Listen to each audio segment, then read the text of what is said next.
Good morning guys! So for today, samahan nyo akong mag-site viewing kasama ang ating client dito sa Fiesta Communities Prime Subic.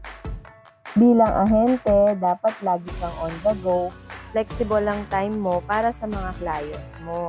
Kasi hindi lang yan ang magiging process kapag kumuha sila ng bahay sa'yo. Si client ko guys ay 14 years ng active member ng Pag-ibig.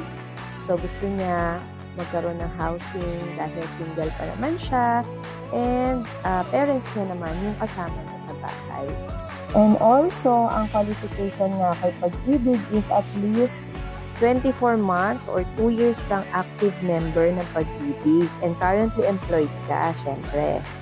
As long as kaya naman ng salary natin na makapag-housing loan kay Fiesta, pwedeng-pwede.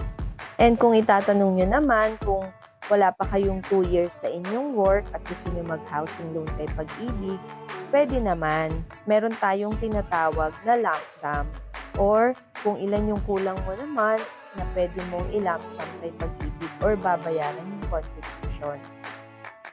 At kahit OFW po kayo or nasa malayo kayo, as long as na may representative kayo dito sa Pilipinas, pwede ka makapag-housing loan.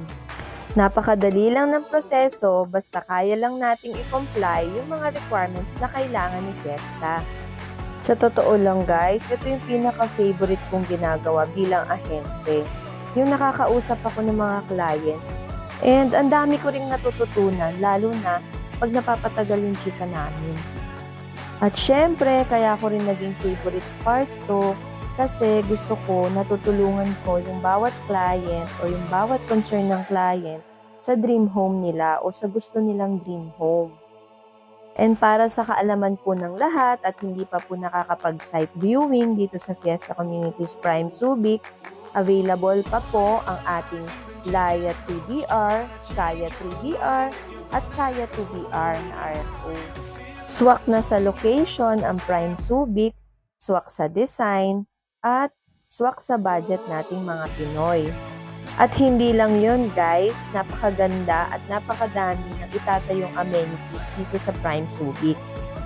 Para sa hindi pa nakakapag-site viewing or nakikita ang aming Prime Subic site, kontakin nyo lang ako sa aking contact number 0929-4377956 or message nyo po ako sa aking Facebook account.